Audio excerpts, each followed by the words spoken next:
it going, guys? Today I'm going to be doing a review or a package open and first thoughts, I guess, of the new Alien Gear Cloak 3.0. This here is my old 2.0. I've had it for going on a year and a half now. It's good. The reason I opted to go over here was this one already was starting to crack. I don't know if you can hear it or not. In the middle where the gun sits, and also where it wraps around my hips and my back. Same thing, starting to crack on the inside. In between the sweat guard and the front neoprene is a plastic insert that just over time it cracked. You know what I mean? What can you say about plastic? The new 3.0, what they changed, nut plates on the back of the 2.0. A lot of people hated them, a lot of people didn't care. I was one that didn't really care, they didn't bother me. I wear muscle shirts, or a wife beater if you call it, underneath my t-shirt, so it never touches my skin. The back of the 3.0, the only nuts that you're going to have are the nut plates for the belt clips. That is it. The nut plates for the shell itself are in between the sweat guard and the actual front of the holster. So they did away with that, which I think is pretty cool. You know, unless one of those nut plates fail, then you're obviously SOL until Alien Gear can send you a new one. Another upgrade is the material itself. This right here is they call it neoprene, I call it pleather. It's, you know, it feels kind of like leather, but it's not, obviously. This one here is a very textured type of material. I can almost compare it to a street basketball.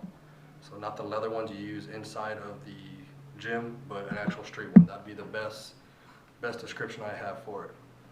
All I did was the base upgrade. So I took my shell and my belt clips off my old one and I put it on my new one. So Alien Gear sent me the holster itself, the base, last week.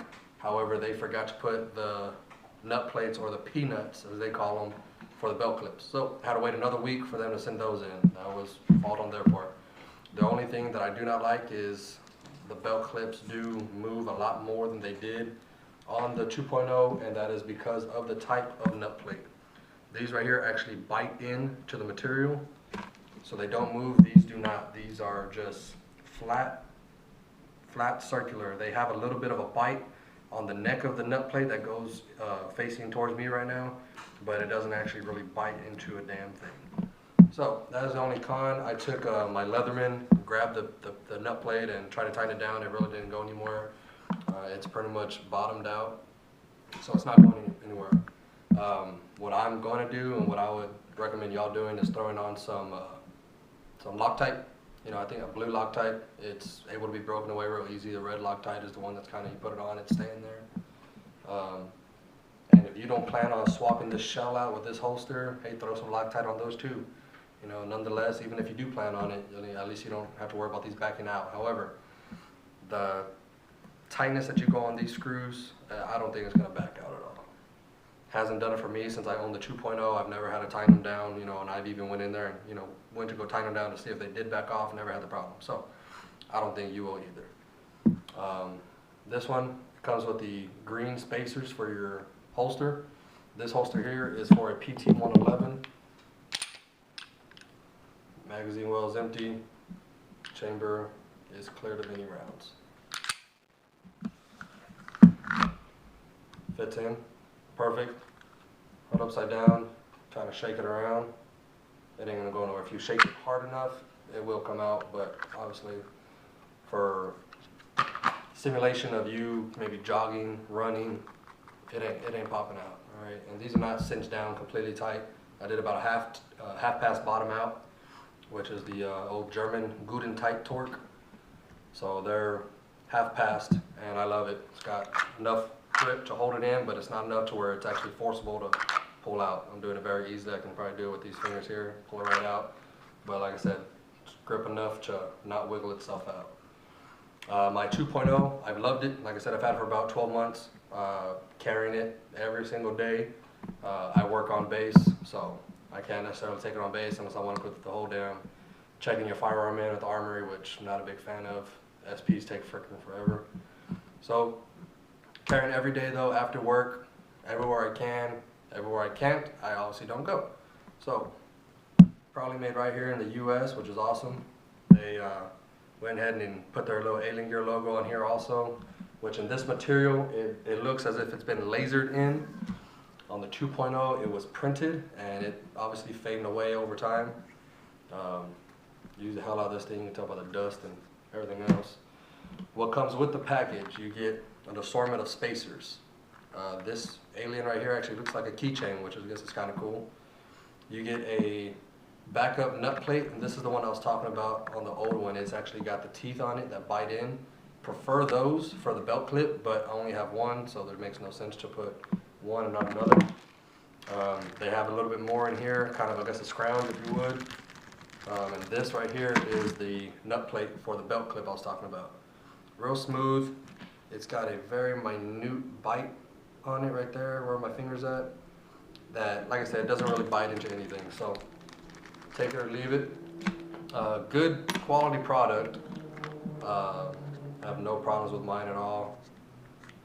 Except for obviously just, I guess you can call it wear and tear, you know, but they upgraded the plastic. Forgot to talk about that. The plastic that broke inside of here, they actually put a steel plate, a very thin piece of sheet metal, rather than that plastic on the inside. So it's still very form-fitting, flexes.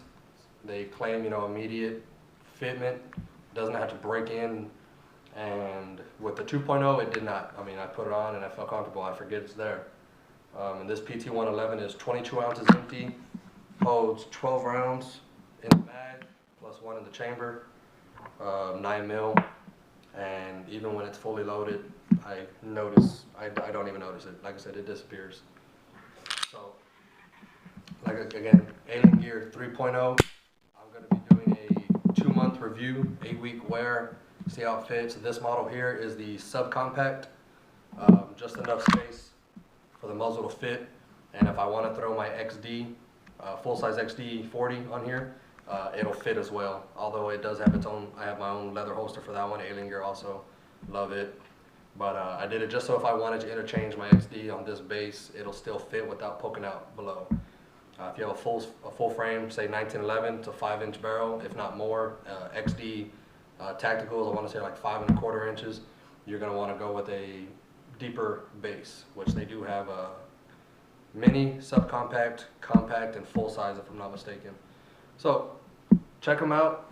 To upgrade from the 2.0 to the 3.0, it cost me 12 and some change. That's including the shipping, and it took about a week to get here, which is freaking awesome. I placed my order, I believe, on a Friday. They started making it on a Tuesday. So from that Tuesday until I got it was exactly 5 days. So I loved it. It was great. Got it in. I was very excited until I couldn't put my damn belt clips on because they forgot to send the damn peanuts. So nonetheless, it's here now. I'm aware, do my review. But that's the best thing I can tell you about it, man. Upgrade from the 2.0 to 3.0, I highly recommend. It does look nice. It feels nice. I think it looks better, although nobody's going to see it, obviously. However, aesthetically pleasing in your own eyes, I guess, is good enough. So, let me know what y'all think. I'll be doing my review. And keep on caring, keep on shooting. God bless, and use your better judgment. See ya.